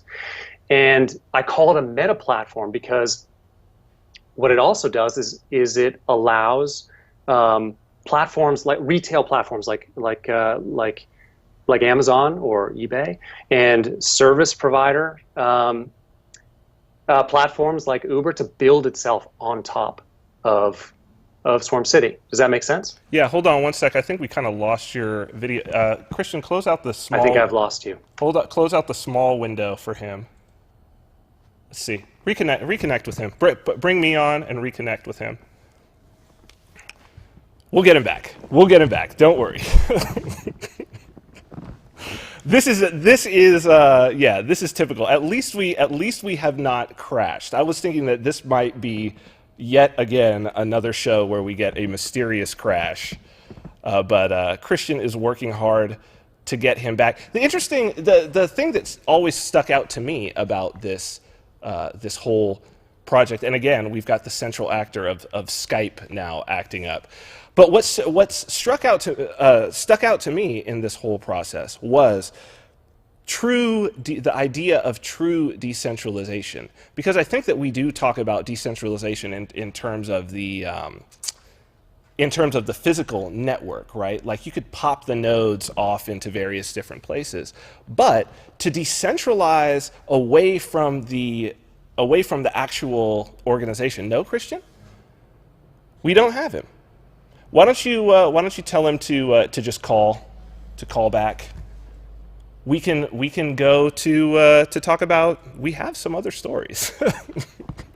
We do have some other stories, and we have some tech stories. I'm sure that we will get him right back. What's up, Christian? How perfect is that? Talking about the third party. The third party, and then there we get Skype, and then Skype decides, fuck it, I'm done. See, I'm done. They try to shut it down, but actually are we still streaming though? Yes. So we're okay. There he goes. Yeah, is that him? It's coming back on now. Yes. Okay. Great. Fantastic. Yeah. Well, there you go. That's really actually perfect. It's that third party point of failure. Sorry about that. Hey, dude, that's the third party point of failure. That's what happened. We relied on Skype. That's it. So we definitely need decentralized. Look, it's perfect. Yeah. That's a prime illustration of you and I are communicating right now. And if we were communicating in person, there's unless an asteroid hits, if we're standing next to each other, right, or something, we'd have a bigger problem. Right, much bigger problem, right? But there isn't a third party that can say no, and I think that this is, what you're bringing up. It's funny because I was actually listening to, I found randomly a talk from Samuel Edward Konkin III, who was the philosopher who basically came up with agorism or agorism, which he basically said, counter economics. What is counter economics? Counter economics is when a willing buyer and seller. Anytime a willing buyer and seller interact with no third party in between. And that's the free market. That's the true definition of the free market, and that's free people. Because a market's just people. So you got free markets, free people. That's why this concept is very intriguing to me. So if you would, please continue. So no third party interaction. How does Swarm City accomplish this? This is a new concept. I think even for people who are engineers and developers, how is this possible? Are you telling me that Swarm City as a company or whatever is not going to be in the middle of my transaction? If so, how is that possible when I'm using your platform? Sure. I just wanted to finish up too. I don't know if you heard if you heard me say, but I also consider it a meta platform because retail platforms or service platforms like Amazon or Uber can organize themselves on Swarm City. So it's more than just it's a meta platform. Okay, but anyway, great question. And I think maybe the way that we can, if we go through a use case, that might be the easiest way to sort of describe it. Yeah, sure. And we'll use rideshare because you're right, that's sort of how it kind of started.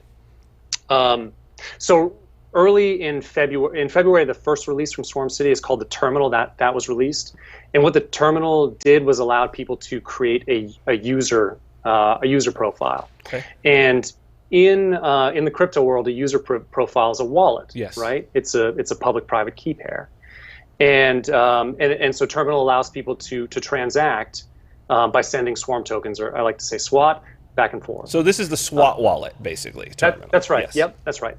So if you go to swarm.city right now, you can create a user, create a wallet. So people can do this right now. That's right. Yep.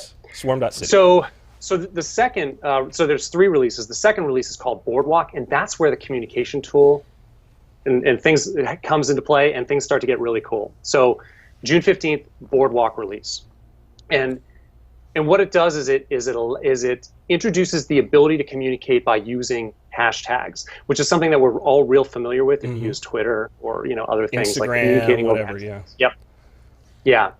And so here's a use case. So say in a rideshare situation, I want to get from point A to point B. What I would do is I would go into Swarm City and I would use a hashtag. Let's use need a ride. So hashtag need a ride. And I would say from Elm Street to Bridge Street, and I'll pay $10. Okay. And then on the other end, a driver would know that, the hashtag need a ride is very popular in their area. A lot of people are looking for rides on that hashtag. So they could search by that hashtag in their geolocation, and they'd see everybody who was making a request for a ride. So it's kind of like a geolocated real-time classified ad almost. Exactly, like a Craigslist almost, right? Okay, got it. Yeah, and right, so they could search on need a ride. They could see my request, and they can say, oh, well, I'm in that area, sure. So they would click on it, it would open up, and they'd say, yeah, I'd like to do that.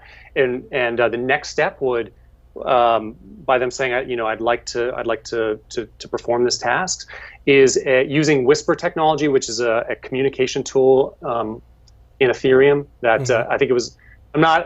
You are more knowledgeable of the tech stuff than I am, but from what I understand is the original point of Whisper was for devices to speak to each other directly. Right. But we can also communicate by text over it. Humans can too, not just machines. So it creates a Whisper tunnel between their device and your device, and it's an encrypted tunnel that no one else can see or get into. So it's exactly what it is that we would have needed right there to not be going through Skype's infrastructure, right? That's right. Okay. Yep. Yeah, and you would say, hey, I'd love to do that. I'm like 5 minutes away, and I'd respond, oh, great. Yeah, I'm in a white baseball cap. I'll see you in 5 minutes. And then you both commit to the deal. And when you commit to the deal, what ends up happening is you both put in funds into what's essentially an escrow account. Okay. And the reason why you both do it is so you both have skin in the game, right? You could think of like some drunk guy at a bar, like just does all these need a ride requests and then never shows up. Well, we don't want that. We want both people to have skin in the game. Okay. And then once they take me, the driver takes me to where I need to go, and we both say, great, it worked out fine. We both acknowledge in the app that everything was fine. Then the funds get transferred into the wallet of the driver, and that's essentially how it would work in a rideshare type of scenario. Does that sort of make sense? It does. So my funds would if I'm the rider, my funds would go. Oh well, I guess both of the funds, right, would go to the driver because he had put in the escrow as well. So it goes back into his. Okay, the second. So then we have the payment part, but the part that I find interesting is because then people will say, well, how do I know that this? Why would I get into a car with some random driver? I mean, Uber, at least I know Uber's verified them. I can see they've got 5 stars. I got all of this. How is this addressed on the Swarm City platform? So I've got sort of 2 levels response. So we'll start with the basic level and then the more complicated level. Okay. Cool. So the basic level is a hashtag is not just like the way that we're communicating or like a searchable item in Swarm City. It's also a context. Okay. If you think about it, like context is actually a really powerful thought. Like if say you and I are out on the strip, right? One night we're at a club, we're hanging out, we're having a good time, we're loud, we're telling jokes, we're kind of obnoxious, but it's a lot of fun, right? Right. But the next day I go to my office and I'm acting the exact same way, boisterous, kind of loud, telling jokes. I'm going to get fired, right? Yeah. And what's changed? Like, I'm the same dude. I'm acting the same way. Right, what's changed? Right. The context has changed, right? Right. So the way that we act in a certain context is so powerful. And that's what a hashtag is. It's a context. And so every time I do a transaction and say a need a ride on a need a ride hashtag, I get, I'll say it sort of a simple way, I get almost like a check mark or a point. It's actually it's another token, an unspendable token, but it's a reputation point that says I did a transaction on the hashtag. And then, say I do 1,000 of those transactions on the hashtag, I'm probably a little bit more reputable than someone who hasn't done any, right? Sure. Yeah. So that's the first level. That's sort of the blockchain level. The second level is this. So the way that hashtags work in Swarm City is the real cool thing is like the dev team, they're going to create the first hashtag. It's going to be called Pioneer, hashtag Pioneer. And in the beginning, once Boardwalk goes live June 15th, all transactions will happen over hashtag Pioneer for a little bit while we watch things happen, right? But all they're doing is they're modeling hashtagging for the rest of the world to do.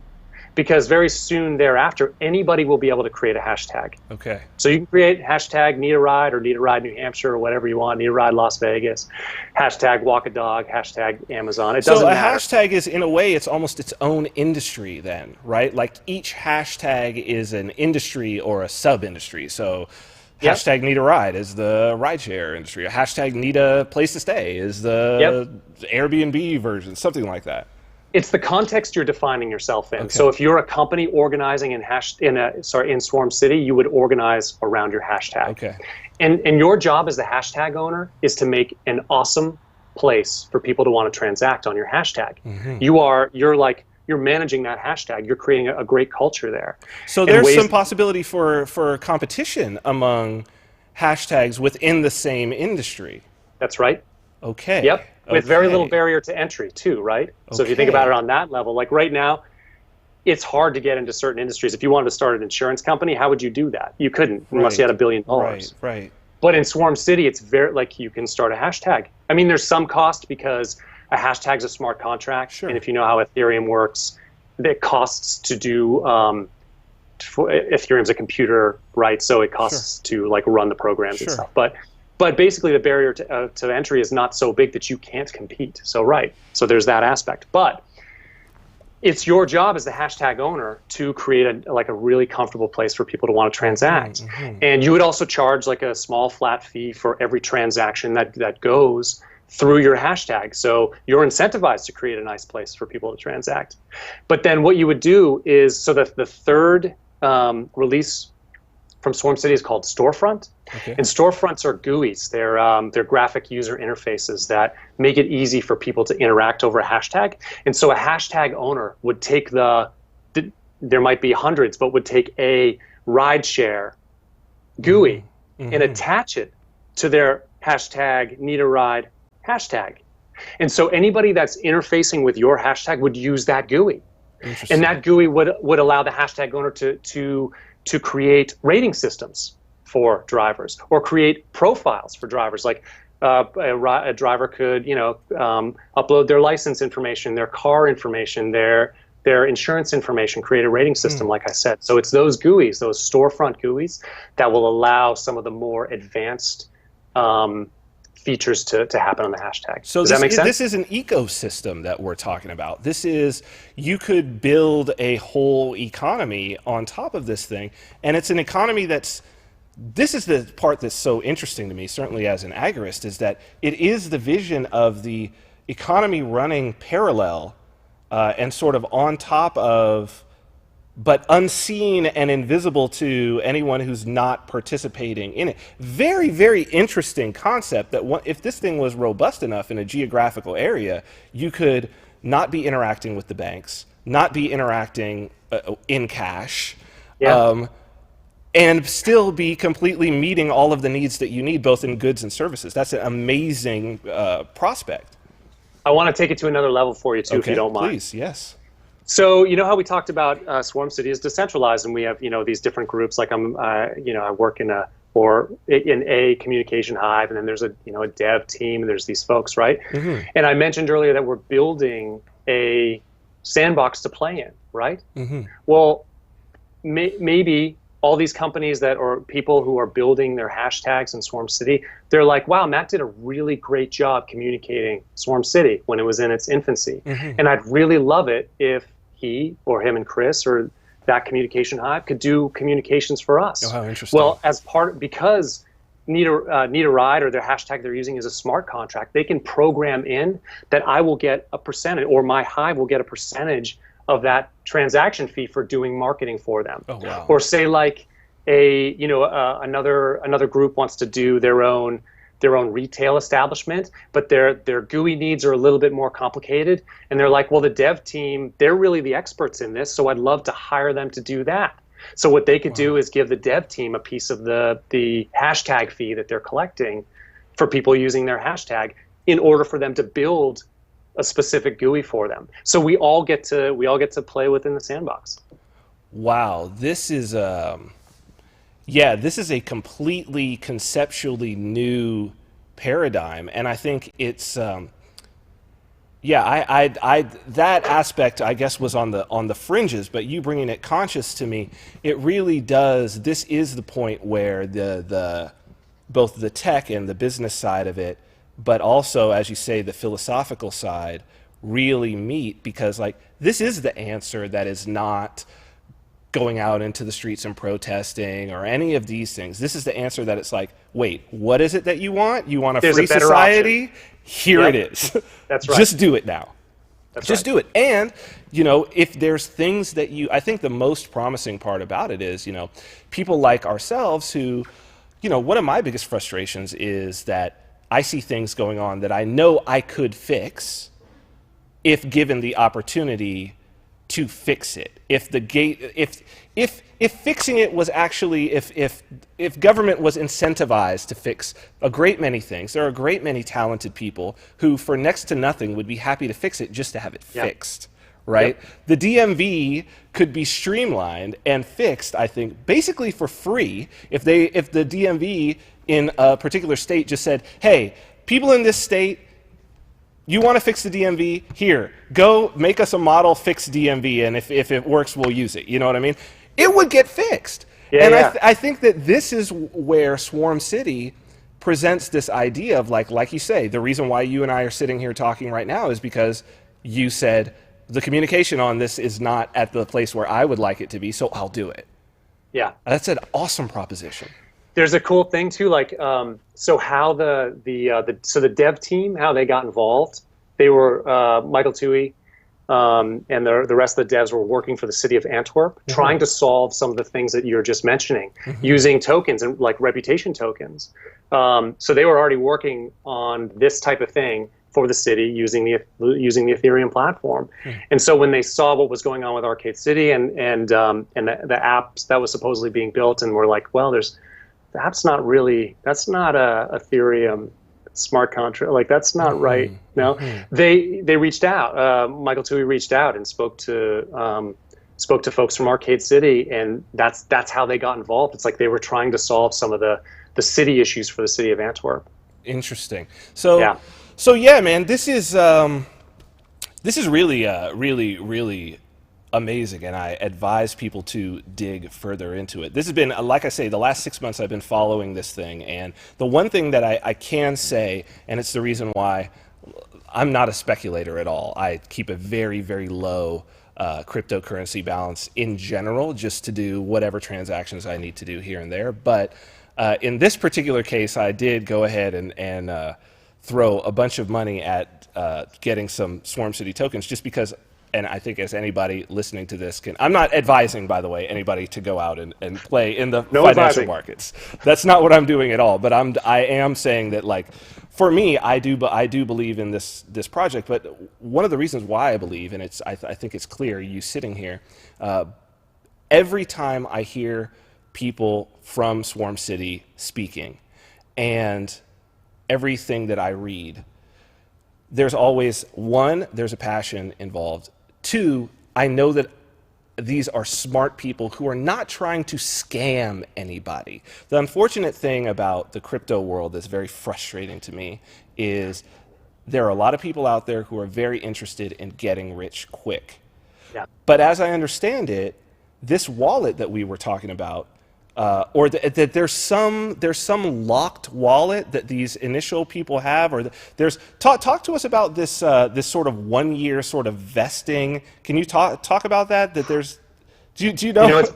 Well, no, it's been a long time since I read the white paper. It's probably been maybe right before the token sale, so I can't remember. But I think that there is I think you're right. There's a vesting for the tokens to go to. I think it's the dev people, team, right? Yeah. Yeah, and it's right. It might be over a 12-month span. I don't know the exact details, so I don't want to confirm, but it's something like that. Yeah, there's like a vesting period. But it's I think it's going to be. I think this is. I'm glad that we're having this conversation now, and that it's going to be out there, because I think for people to compare this and this vision and this organization to a lot of the things that we're going to be seeing in the next 6 months in terms of initial coin offerings that are all over the place, right? They're all over the place, and a lot of them are flashy, and it's all about how much money you can make right now. But what we're talking about is the amount of money that potentially could be flowing through Swarm City in a few years is going to make any get-rich-quick scheme, and what it's going to provide in terms of value is going to make any get-rich scheme just look silly. So I'm glad that we're having this conversation. I hope that this project gets pushed forward by as many people as possible. I thank you for coming on. I know you're in New Hampshire. Yeah. I'm going to be in New Hampshire in June, so I'm definitely going to see you, Yeah. hang out. That would be amazing. But is there anything else?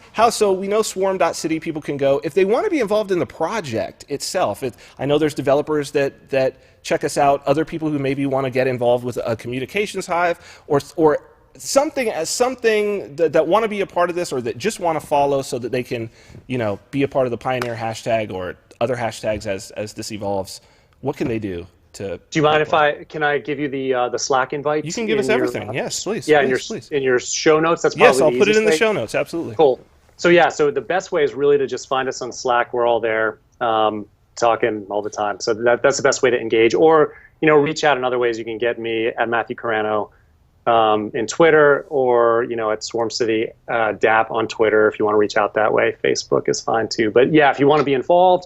We're always looking for good people to plug in. So the Slack is definitely the best way. Awesome. So we'll have to have you back on. I know June 15th there's going to be the launch. We'll let that roll for a little while. But I think maybe as we start to approach Storefront, I would love to have you back on, because I know there's going to be some cool stuff to show. But Matthew Carano, thank you very much for being on. Thank you for sharing with Swarm City, and we will see you again for sure. Okay, take care. Thanks a lot. Bye-bye. Very, very cool project. Probably the thing that I'm most excited about. Christian, how are you feeling about this project? How interesting is that? Yeah, that's big. I mean, it's a vision. It's a vision of, what an agorist or voluntarist, it's a vision of what that society looks like. Yeah, I'm 100% behind that. That's so cool, right? It's ridiculous. It's so good. And it's here. Yeah. It's here. That's one of the most exciting parts.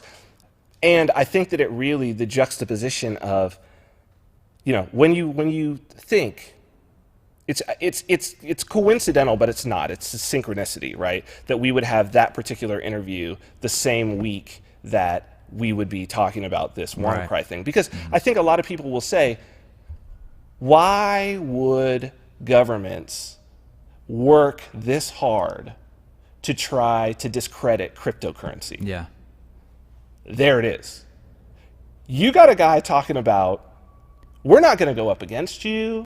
We're not going to fight you. We're not going to do any of this. There's no need. We're just going to make you obsolete. Yep. You're going to be irrelevant, and you're not even going to know it, and you're not going to be able to stop it. The only way to stop it is to lock down these blockchains, is to lock them down. That's what this is about. This is the real disruptor. This is it. This is it. This is it. And the other thing about it is Swarm City, fantastic, but it's a free market. There will be competitors to this ecosystem. the team that they have, I think that this one's going to last, but there will be competitors. There will be others. If you knock, it's going to be a hydra. If you knock one down, all you're going to do is create a vacuum that another person's going to come in and fill. Right. Like, this is the new paradigm. It's over for the old paradigm. So the idea of going out and saying, corporations are running everything. Oh, the banks audit the Fed. Like, fuck that shit. Yeah.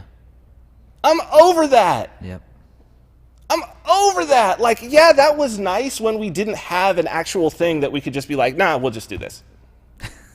Nah. You know what I mean? When they're like, no, this is our basketball court. You can't come on this court unless you pay our taxes, you use our fiat currency. Yeah, and then you're going to have to wait for us to finish playing, man, and we're going to be here for like 10 hours, and then you can wait till it's dark. And it's like, nah, we'll get to just play on the court over there. Yep. Just Bye. create your own. That's it. Bye. We'll go play on that court. You guys sit over here and be your dumbass selves. Yep. Don't nobody want to play with you anyway. So what do we got? Yeah, we got a few minutes. You know what? Since we're talking tech, let's finish this out with the Tesla solar roof, dude. I just want to show this because this is here. This is actually news number 3. We skipped Jeff Sessions. Thank God. Dude, very, very cool release of the price point on this Tesla solar roof. So like we're looking at decentralized apps, automation, cryptocurrency. You know, so in that regard, we were talking about the state, the financial system, now the potential for a new power regime, decentralized power becoming a possibility. You know, Tesla is in the mix, but they're not going to be the only competitors. Check out this roof price. So we've got this Tesla roof price. Tesla's solar roof pricing is enough to catch fire. This is always the big problem with solar, right? Has always been the cost. So let me read this here. This is from Bloomberg. Tesla Inc. has begun taking $1,000 deposits for its remarkable solar roof tiles to be delivered this summer at a price point that could expand the U.S. solar market. Tesla will begin with production of 2 of the 4 styles it unveiled in October: a smooth glass and a textured glass tile. Roofing a 2,000 square foot home in New York State with 40% coverage of active solar tiles and battery backup for nighttime use would cost about $50,000 after federal tax credits and generate $64,000 in energy over 30 years, according to Tesla's website calendar. Let's take a look at Bloomberg's little report on this as a last thing. Very hopeful. Take a look at the roofs of these 4 houses. Can you spot which one is covered in solar cells? That's a trick question, because they all are. Tesla's first ever solar product is stunning. It's not a solar panel. Instead, it's a range of 4 solar roofing materials that look virtually indistinguishable from high-end terracotta, slate, or slick modern asphalt shingles. People really care about their homes. They love their homes, and they really want them to be better. And I think taking this approach, it can be. Here's how it works. The top of the roof tile is made of textured glass. It looks like shingles from most angles, but it allows sunlight to pass through from above and into a standard solar cell with almost no loss in efficiency. Tesla says the glass is as tough as steel and can weather a lifetime of abuse from the elements. It can also be fitted with heating elements to melt off snow in colder climates. Active solar tiles will cost about $42 per square foot, cheaper than traditional shingles with solar panels on top. But ultimately, you'll probably need more tiles to do the same job, so Tesla's total roof cost could be a bit higher. You want to call your neighbors over and say, check out the sweet roof. It's like not a phrase that you hear often. This represents the grand unification of Tesla's plans to become a sun-to-vehicle energy company. The idea is that you can run your home on solar power, store it in a slim battery that hangs on your wall, and then use that electricity to power your home and car. This combination is perhaps the closest we've ever come to affordable off-grid electricity. The goal is to make solar roofs that look better than a normal roof, generate electricity, last longer, have better insulation, and actually have an installed cost that is less than a normal roof plus the cost of electricity. So then why would you buy anything else? The solar roof was Musk's closing argument to shareholders before their vote to approve Tesla's $2.2 billion bid to buy the biggest U.S. rooftop solar installer, Solar City, to make it all possible. There are plenty of reasons to be skeptical, but if Musk can pull it off, this trifecta of Tesla products, the solar roof, the Powerwall 2, and the Model 3 electric car, will be available in Tesla stores across the U.S. by the end of 2017.